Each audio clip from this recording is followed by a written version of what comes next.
Hello there, welcome back to another review. Today I thought we'd have a look at The Guyver, made in 1991, based on the manga of the same name. Directed by Steve Wang, who probably not many of you know who Steve Wang is. He directed, I mainly know him because he directed the Mark Dacascos vehicle Drive. That's what I most associate Steve Wang with. It's also directed by Screaming Mad George, who, if you go back to my Society review, he was the one who sort of done all the effects in that. So there was them two sort of co-directing this together. It was sort of pretty much them sort of behind the camera. As mentioned, it's based on the manga of the same name, The Guyver. The film come from the same team, people behind the Reanimator and sort of that sort of team. Like Brian Usner had a lot to do with it. So it stars Mark Hamill. And David Gale, obviously out of Reanimator, Michael Berryman, who many people would remember from Heels Have Eyes. A lot of the posters for this film depict, it's sort of like that, but they put sort of Mark Hamill's face sort of there, sort of half in the Guyver suit. They depict it as sort of Mark Hamill's the lead. He isn't. He's sort of like a detective character in this film. But yeah, we'll be getting into the Guyver today. I'm not even sure if many of you know who the Guyver, the manga or the film itself, but we'll have a look at it, give you my thoughts and opinions on it today. He plays a detective, Mark Hamill, and the lead is played by, I can't remember his name, but I want to say Jack Armstrong. I could be totally wrong, but somebody I'm sure will correct me on that. So basically the film starts with a scroll of text to which a narrator reads it out. So it's always good, helps the audience out when it's just not in script. Can you imagine if they'd done that at the start of Star Wars? Like, you got the text and then you've also got this narrator with a really deep voice, like reading it out as well. Yeah, I mean, I'm not sure if that works or not. But anyway, yeah, this narrator's reading it out. And we find out that basically aliens created man. And they also placed this gene into like man that enables them to change into sort of monsters like super soldiers. But this film is crazy. It's crazy in that, and it's crazy sort of silly. I will just get that out there right away. It is bit damn silly. It's only rated a 12, but as I say, we'll get into it. So they basically place this gene into them that enables them to turn into these sort of monster-like soldiers. This evil lord has sort of awakened and formed like the Kronos Corporation for like world domination. Yes, it's one of them kind of films. And it's sort of after this armour known as the Guyver unit. So this armour, there's only sort of one they can find. It's from these like ancient aliens. And he has this alien, like this Guyver unit. It gets stolen by this doctor. He's sort of stolen it from him because he doesn't, like, the guy in charge doesn't know how to work it. And he goes on the run. This doctor, he's taken it. It's like, no, you're evil. This is how the film starts, by the way. You have that text scroll, and then you just cut to this doctor who's on the run. He basically is being chased. He hides the unit in sort of like this sort of alleyway up against these boxes. He switches these boxes around and he gets captured by Michael Berryman and his crew. Then out of nowhere, they both turn into these like monster creatures. They both turn into basically the creature from the Black Lagoon and just start smacking each other. So if you're watching this and you have no context or familiarity with the film itself, or sort of you've never seen it before and you're watching it sort of now. I mean, I saw this film ages and ages ago, so I sort of, I saw it very much sort of at the time, sort of roughly. Well, I saw it in the 90s anyway, early 90s. But if you're watching it now for the first time, you may be laughing your asses off probably within the first 10 minutes, first 2 minutes rather, I should say, about just what's going on. So yeah, they both turn into like these creatures. They start just smacking and hitting each other. It just starts smacking. I mean, let me just say these creature effects. I will say the creature effects in this film and the costumes are actually quite cool. You have to remember this was sort of before, like sort of Power Rangers was really that popular. I think, when was Power Rangers, like 93? I mean, it might have been even earlier than that, actually, thinking about it. It might have been even roughly around the same time. I think, like I say, some of the creature effects and costumes are quite cool. I think the problem with this film is the context in which they're used. I think that's a lot of people... you can tell there was real effort being put in there with this film. You can tell they were trying to do something that's a bit nutty, that's a bit insane, and they were trying to do something a bit wacky and a bit off the wall, so to speak. But I think the context here is which they use, it just comes off unfortunately, as just looking a bit silly.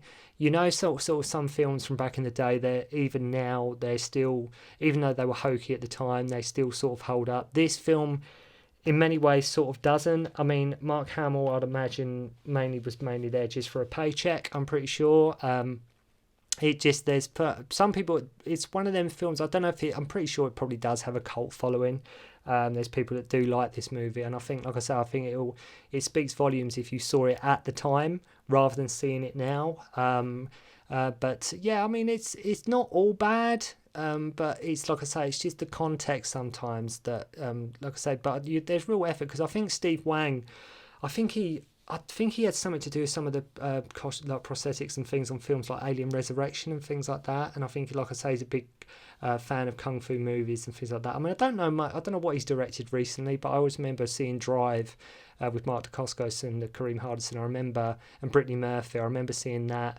Absolutely love that film, by the way. And thankfully, luckily, 88 Films are re-releasing that. It deserves a Blu-ray release. But anyway, back to the Guyver. So then we basically they turn into these creatures, they start smacking each other, then we follow them, then we go to this like Aikido dojo, where we meet our lead actor, and the less said about his acting, the better.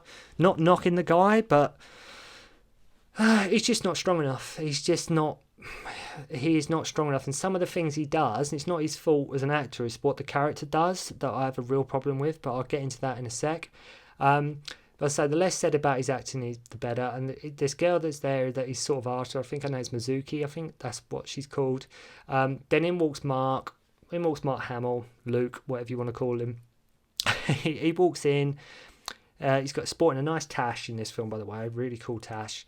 And he informs her that her father is dead, and her father is obviously the doctor who was being chased earlier, who turned into a monster.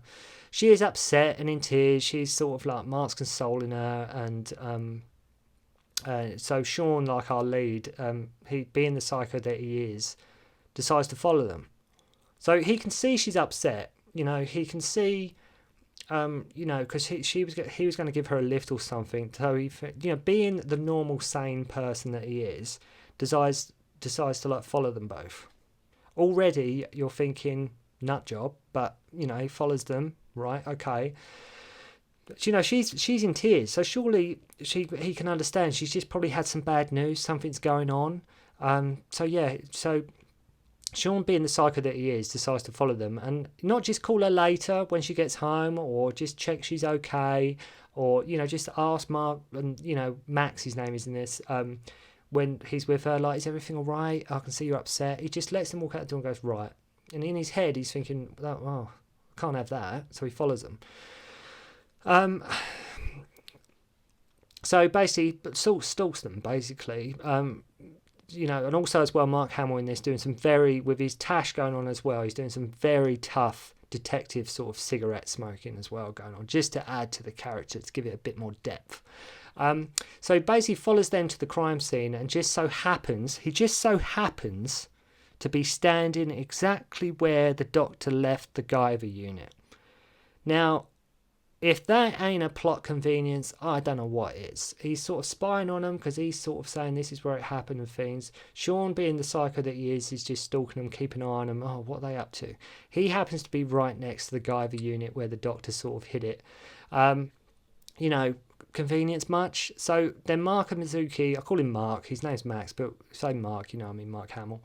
They go back to her place, and he's like, you shouldn't be alone, it's dangerous. She's just sort of crying, not paying much attention.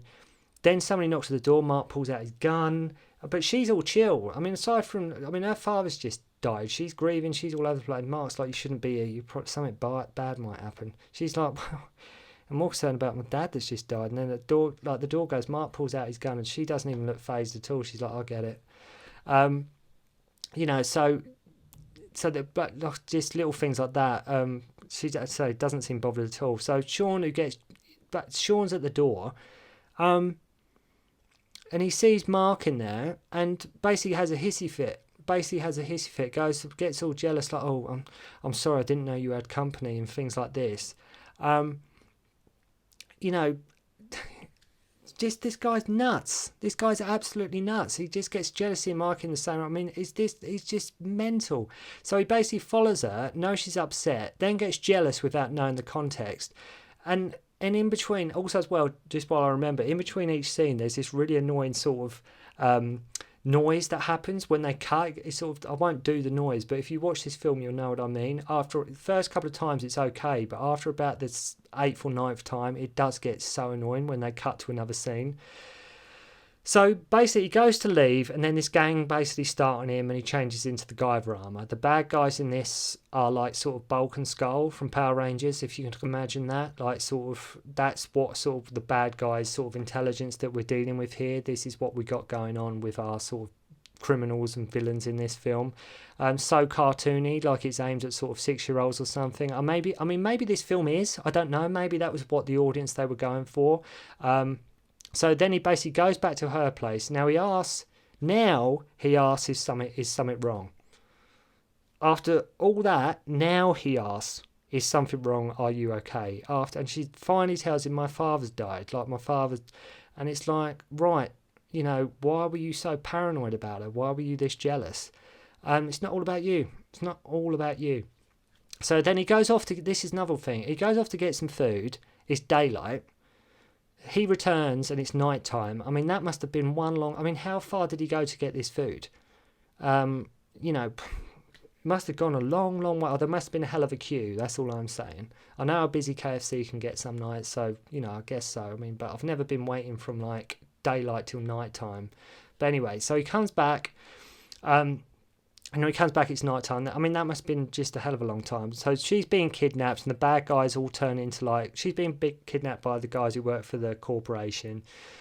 And they all turn into, monster alien form, for which, if you watch this film, I still even not sure how that helps them. If anything, it just impedes them and makes them sort of dumber. It makes them sort of... I don't really know. It's not like they can fight better. It's not like they gain anything. Or at one point, this guy can sort of jump a bit higher. But other than that, I don't really know what the whole point of changing is. I don't really see how that helps sometimes. Well, all the time, I don't see how it helps. Then we have this chase fight scene that seems to go on forever. The fighting and choreography in this is lackluster at best. It's like a backflip, the odd throw into loads of cardboard boxes. It's really tame and stuff. It's really but this chase fight scene after they sort of when he changes into the Guyver unit again, and he rescues Mizuki from these guys. It just goes on and on. This one scene, it goes on and on for ages, and then there's you think, just get on with it. This scene's been going on for so long. And one of the creatures at one point jumps over a wall and he's in the middle of a film set, but they think it's the monster from the film, but it turns out it isn't. And I understand it's meant to be sort of, tongue-in-cheek, sort of wink at the camera. Isn't that's funny, kids, but you look at it and it's just a little bit, So basically they defeat him. They basically overpower the Guyver. They defeat him. The girl gets kidnapped and he's taken to Chrono's headquarters, where he explains that the aliens created us, and that's what they turn into the monsters, which is the next step. But if they're these monsters, they're so clumsy. How is that the next step? How is that the next step in the evolutionary chain when they just turn into, like I say, Bulk and Skull from the Power Rangers? It just makes no sense whatsoever. So basically, cut a long story short, one of them ends up swallowing sort of the Guyver unit that is sort of regenerating itself, which Sean had basically just been beat. He turns into sort of nothing. They got the Guyver unit. They don't know how to operate it. One of the monsters swallows it, and then the unit's regenerating anyway, and then Sean, in the Guyver unit, sort of comes out of this guy's chest, out of his stomach. Don't ask. Just don't ask. And where he says... And then he goes, I'll come back for you. Right. So you knew, you already knew that one of them was going to swallow the Guyver unit, and you knew that's what it took to sort of regenerate yourself and just make sure you come back. You didn't do anything. It was just luck. You just got lucky. And when he says, he said at one point, the worst line in the movie, he says, You can't kill me. I have been rejected by death. And it's just, dear Lord. I guess it was around the time, going back to sort of Mark Hamill, when he couldn't get much work. I remember him. I don't know if any of you remember. And I used to rent it from the video shop loads. Like the old Flash TV series that was made in the early 90s. I remember him playing the Trickster in that. I don't know if any of you remember when Mark Hamill played the Trickster in the Flash TV series. Obviously, his career picked up a lot when he got roles the Joker in Batman, the animated series, and things like that. But you do get the impression here it was very much just a simple payday for him. It was just simply just get the money. But Jeffrey Combs is in this as well from Reanimator. I'm not sure if you can hear that in the background. My phone's ringing, but yeah, Jeffrey Combs. As I say, it was from the Reanimator team. So you've got David Gale in this as well from Reanimator, and Jeffrey Combs makes an appearance as well as a little cameo near the end, and he turns into a monster as well in this, by the way. So, but it's nice to see Jeffrey Combs. I mean, I watch him in anything. So even in this, it's just nice to see him even in just like a little role. I mean, it's one of these films, if you were like maybe like I say 6 to 7 at the time watching this back in the day, it may have been good wacky fun. You may have enjoyed this movie, and in some places it still is. It's just a shame they are few and far between. Like, I'm all for just like I say, cartoony creature features, sci-fi, and I love films like that. Sometimes the cheaper they're done, the better. That's what makes it work. But here, unfortunately, it doesn't really pay off. Like I say, our lead, his acting is not brilliant. Unfortunately, it's nothing against the guy. He's just not strong enough. And like I say, the behaviour he has as the character himself is just terrible. I don't understand the monsters being the next evolutionary chain, but they're actually dumber. It's just a shame that it lets itself down. I think that's the problem with this film. It just sort of lets itself down on so many levels in regards to plot, pacing, acting, action, sort of everything really. It just doesn't hit the mark, unfortunately. I mean, the whole film is worth watching for the end when, no bit of spoilers, but Mark Hamill turns into this like giant like cockroach. It's worth watching for that scene alone, even though it's all too brief. And like I say, some of the creature effects in this are quite good. Some of the monster effects are quite good, even though most of the time it's just somebody in a suit. The transformation scene at the end with Mark Hamill, even though albeit it's really brief, is quite good. It's weird. It's quite good. Like I say, the creature monster signs, and David Gale in this is having fun. I say most of you will remember him from Reanimator, but David Gale in this is just hamming it up, just having fun with the character. You can tell he's just having a blast here, just being that like playing that role. It's just other things where it lets itself down. But if you've never checked out like the Guyver, and you don't know anything about the Guyver, and maybe like I say you're a fan of Power Rangers or something like that, you might get a bit of enjoyment out of this film. But I think if you're somebody who's watching this now and it's the first time you've seen it, you just might find the whole thing a bit silly. But I think any film sort of like this that sort of sometimes people forget about, I think it's always worth checking out, just to get your own opinion on. But yeah, give it a watch if, as and when you ever can. So thanks for watching, and hopefully I'll see you again soon.